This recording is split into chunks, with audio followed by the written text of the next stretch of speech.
डबरा की कृष्णपुरा में बायोलॉजी की कोचिंग पढ़ाने वाले टीचर विनोद तिवारी पर एक छात्र ने आरोप लगाया है कि पैसे न देने पर विनोद तिवारी ने उसे कोचिंग से भगा दिया, जिसकी शिकायत करने छात्र अपने परिजन के साथ एसडीएम कार्यालय पहुंचा।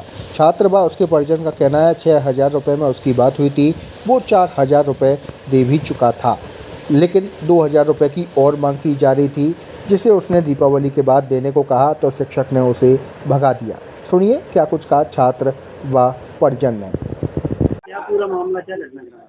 मैं मयंक झा बायोलॉजी कोचिंग जा रहा था तिवारी सर पे।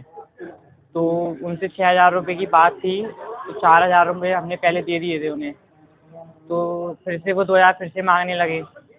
जब मैंने ये बोला कि पापा दिवाली पे आएंगे तो हम कर देंगे फीस पूरी, तो उनने उल्टा सीधा बोला और ये बोल दिया कि ना पापा जब फीस आ जाए तब करवा लेना, अभी मत आओ कोचिंग, और मुझे निकाल दिया। कितने पैसे रहे? अभी सिर्फ 2,000 रह गए उनके। क्या करते हैं पापा? पापा प्राइवेट जॉब में हैं इंदौर। कितना समय हो गया था आपको पढ़ते? मुझे 4 महीने हो गए होंगे कम से कम। टोटल साल भर की 6,000 रुपए थे। हाँ। तो पूरे एडवांस में मांग रहे हैं। 4,000 दे दिए थे। अभी और लोगों को भी भगाया कि वो हाँ, बहुत सारे लोगों को आया। क्या कुछ समस्या? हाँ, समस्या सर कोई बहुत बड़ी समस्या नहीं है, छोटी सी समस्या है कि मेरे छोटे भाई का बच्चा तिवारी कोचिंग में पढ़ने के लिए जाता था। उसको पूर्व में 4,000 रुपये भी दे चुके हैं। बच्चे को सिर्फ 4 महीने ही हुए हैं और उसने बच्चे को टॉर्चर करना शुरू कर दिया। बच्चे ने जब बोला कि सर मेरे पिताजी बाहर इंदौर हैं और जैसे आ जाएंगे मैं आपके 2,000 रुपये भिजा दूंगा, तो उसने तू तड़ाक करके बच्चे को बाहर निकाल दिया। बोले जब तेरे पापा जी आ जाए जब ही तो फीस लेके आना। फिर बच्चे ने सोचा कि मेरा खराब होगा समय, तो उसने उसकी पापा से बात करवाई। जैसी पिताजी से बात करवाई तो पिताजी से भी बच्चा से बात करने लगा। हाँ, अवैध भाषाओं का प्रयोग करके बात करना। मेरी उससे कोई ज़्यादा दुश्मनी नहीं है। मैं तो सिर्फ इतना चाहता हूँ कि एक शिक्षक होने के नाते बच्चों के साथ इस तरह का खिलवाड़ न किया जाए। आज मेरे बच्चे को भगाया तो कल किसी और दूसरे बच्चों को ना भगाया जाए, जबकि 4 महीने के पूर्व ही आपको 4,000 रुपये मिल चुके हैं, केवल 2,000 रुपये बकाया है। पूरा सत्र अभी बाकी है, सिलेबस पूरा हुआ नहीं है, तो सर आपको इतनी जल्दी पैसे मांगने की क्या जरूरत पड़ रही है? अब आप एसडीएम साहब के पास आए हैं, आप क्या चाहते हैं? मैं तो सिर्फ एसडीएम साहब से ही महोदय से यही शिकायत करने के लिए आया हूँ कि ऐसे शिक्षकों के खिलाफ कड़ी से कड़ी कार्रवाई जाए और आगे से उसको इतनी इतला दी जाए कि आगे से बच्चों का भविष्य खराब न हो।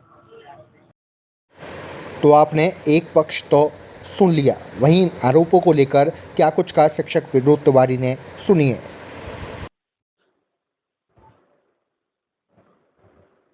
एक बच्चे ने आप पर आरोप लगाया कि फीस ना देने की वजह से आपने उसको भगा दिया है, आवेदन भी दिए दे रहा है वो क्या कहेंगे उसको? हाँ सर, मैंने किसी बच्चे को नहीं भगाया है।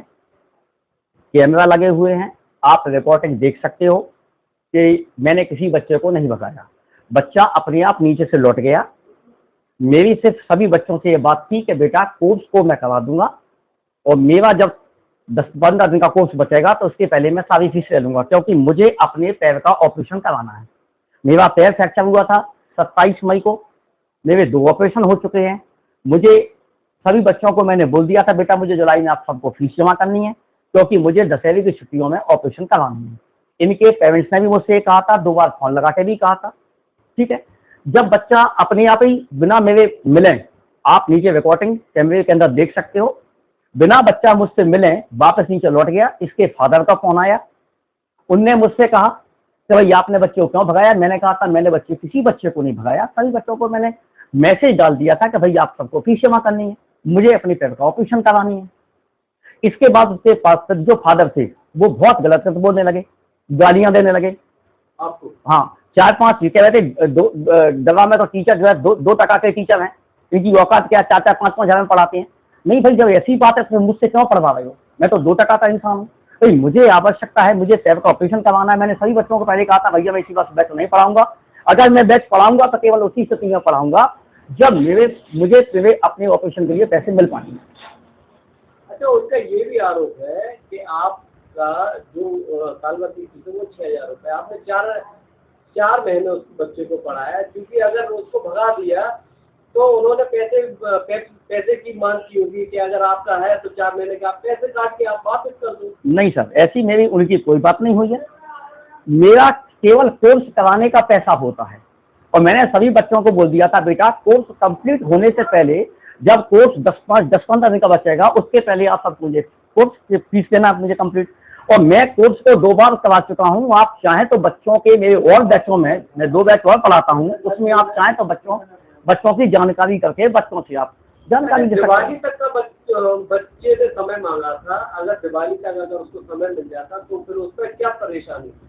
नहीं सर, मैंने ये कोई बात नहीं की कि दीपावली तक की बात थी। उनने ये कहा था मुझसे कि 1 आध महीने में मिलेगा। मैंने कहा मुझे ऑपरेशन करवाना है सर। आपने पहले भी मुझसे जुलाई की कहा था कि जुलाई में आपको सारी फीस दे दी जाएगी। मैंने कहा मुझे ऑपरेशन करवाना है। इसके बाद मैंने कहा था भाई जब खेती सूख जाएगी इसके बाद पानी बरसेगा तो मेरे क्या मतलब का है, तो मुझे तो ऑपरेशन अभी करवाना है। पूरा पैसा एडवांस में लेते हैं कि कैसा क्या है? नहीं सर, मैं तो 2 टुकड़ों 2 किस्तों में लेता हूँ। पहली किस्त भी 3,000 की लेता हूँ और दूसरी किस्त भी 3 की लेता हूँ। और पहले मैंने सभी बच्चों को बोल दिया था बेटा मैं और साल में कोर्स करवाने से थोड़ा सा पहले लेता हूँ, लेकिन इस वर्ष मैं दूसरी यूनिट के बाद लूंगा। जबकि मैंने कंप्लीट कोर्स केवल मेरा 10 दिन का कोर्स बचा है और 2 बार कोर्स करा दिया मैंने, 1 बार नहीं 2 बार करा दिया। नहीं अभी तक मेरा कोर्स 1 महीने पहले ही खत्म हो जाता जब मैंने फीस मांगी। कोर्स को कराने के बाद कोचिंग ऑफ हो जाती है? नहीं कोचिंग ऑफ नहीं होती, केवल टेस्ट सीरीज चलती रहती है। हम बच्चों को टेस्ट देते रहते हैं और किसी कोई समस्या होती है तो वो बताते रहते हैं। मेरे अलावा कोई दोबारा कोर्स को रिवाइज नहीं कराता, केवल मैं कराता हूँ जो मैंने करा दिया। तो दोनों पक्ष आपने सुन लिए। अब कौन सही है कौन गलत, इस बात का फैसला तो अधिकारी करेंगे। आपको क्या लगता है, आप भी अपनी राय व्यक्त कर सकते हैं।